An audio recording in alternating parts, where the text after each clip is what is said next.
Good morning and welcome back to Planet Althistory. Today we are going to discuss what if the Frankish Empire survived.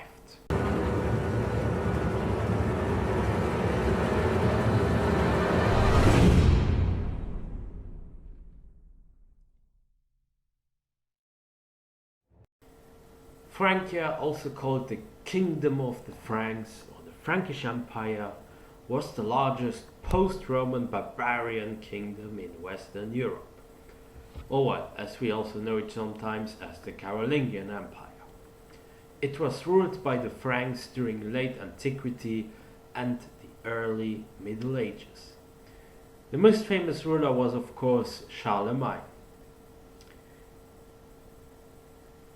It is the predecessor of the modern states of France and Germany. Also, of course, Netherlands, Belgium, Luxembourg, and so on.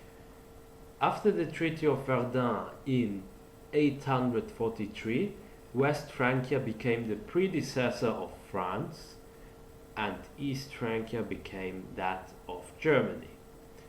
Francia was among the last surviving Germanic kingdom of the migration period area before its partition in, 843. But what if this treaty never came into existence? What if the Frankish Empire never divided and thus survived? Well, that's exactly what we are going to discuss today. The post-Charlemagne Frankish Empire does not disintegrate and find somehow a way to become a relatively united entity. How would this be done? Well, there's only one option left for this to be done. And that option is that the rule of partible inheritance is totally abolished after Charlemagne. Well, why after Charlemagne? Because first of all, he only had one son, but before he had more sons. And also his son, later on, he did not change that law, which later on brought all of this chaos that you had the West Frankish Empire, the Eastern Frankish Empire, and Lotharingia. So only one son could inherit all of it. Even if all the sons would then fight against each other, if this partible inheritance would not be abolished, we could always have this situation of a civil war, or where suddenly a kingdom would be split, or where the two would come and agree that they would rule over this part here and this part there. So that's out of question. So the only thing that should be happening is that there is no partible inheritance, so one son can inherit everything. So now we have brothers, sisters, maybe even cousins, uncles, and whatever, all the clan.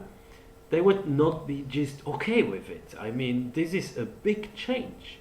Before, the Germanic laws, or also the Salic, Frankish, Ripuarian, all of these laws, they were very different. And by doing this, it could only be done by a person like Charlemagne, because he had a lot of power, and even then it would probably be questioned, and his son would have a lot of problem and a lot of family disputes. But as for now, let's just say that Lothar I would place his brothers as administrators of several provinces, and they would somehow be glad with it. Lothar I was someone who negotiated, and in OTL it was him who tried to negotiate this Treaty of Verdun. I wouldn't really say that it was a smart move of him, but we can assume that Lothar is somehow a cautious person, but even so a person who would give opportunities away. And let's say several parties like the Pope especially, and also close family members and even enemies, might take advantage of it and get some benefits.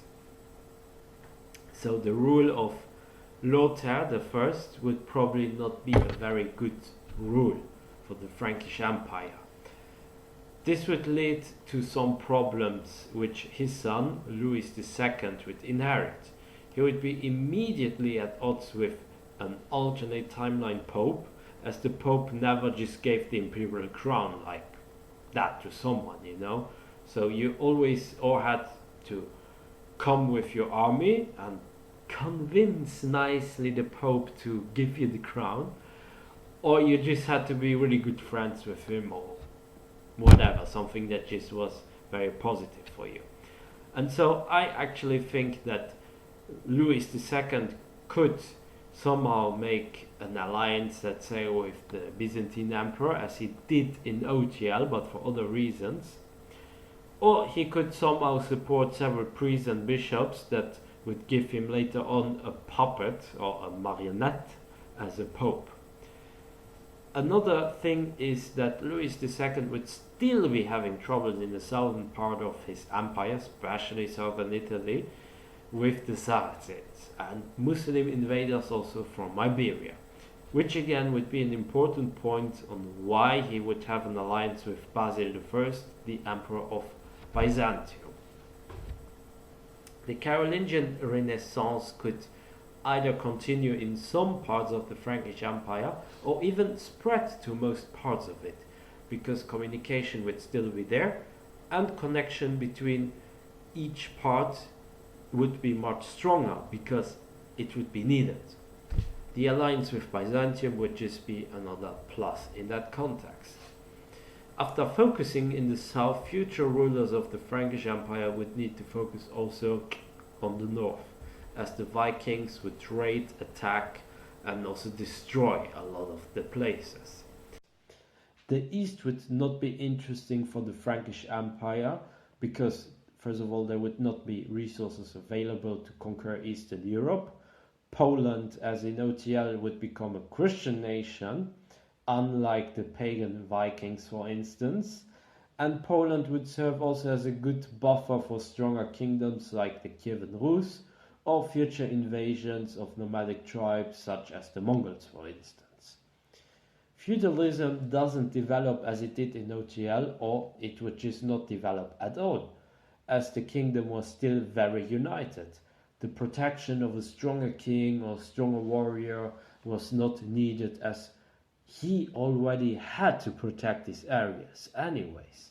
And with more manpower to his disposition, as well as more resources to feed them and also feed the population, thanks to less wars inside of continental Europe, the Frankish Empire would thus try to centralize, and I could see them even having a few capitals. The religious capital, of course, would be Rome, another obvious capital probably Aachen, and maybe we could see some competition between Paris or Lyon as some sort of capital as well. The new entity becomes also involved in the Reconquista, so that Spain and Portugal would not exist. The smaller Iberian kingdoms would be partially absorbed, be vassalized, or just become economically dependent from the Frankish Empire. Northern Africa could also be conquered partially or maybe totally even, if an alternate ruler would play his cards right. What about the British Islands? Well, England or Wessex in that context could become, if not directly integrated in the Frankish Empire, at least some sort of a vassal or satellite kingdom. Due to the fear of Viking invasions, it would be vital for the Frankish Empire to control certain key areas in the north. But this would also mean that England and the English language would retain more Germanic aspects, making it more similar to Frisian, let's say, or Dutch in OTL.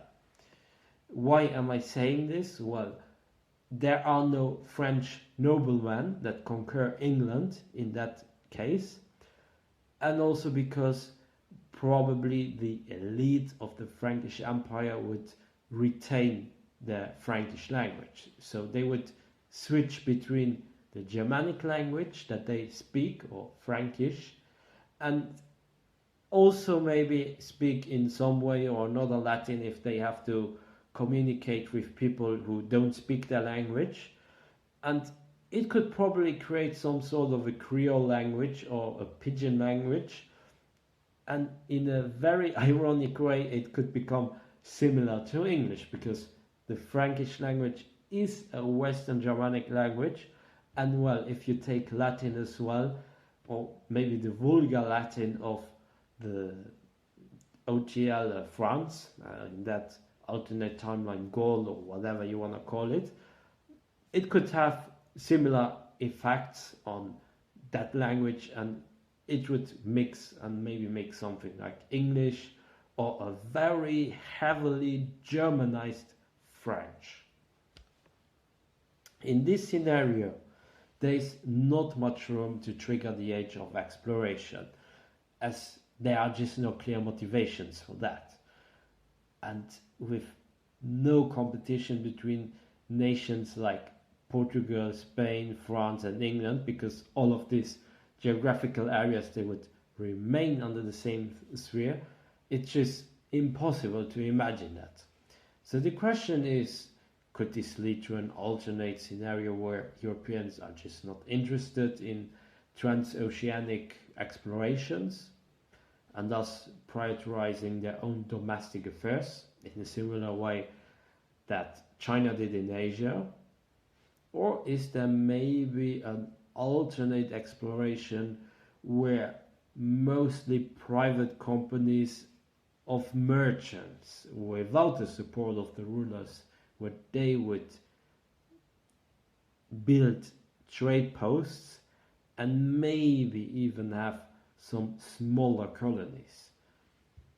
We will not know about it, but maybe you have. That's it for today. I hope you enjoyed my video. Be sure to like and subscribe, leave a comment, support me also on Patreon, and join my forum, forum.planetalthistory.ga. Until next time on Planet Alt History.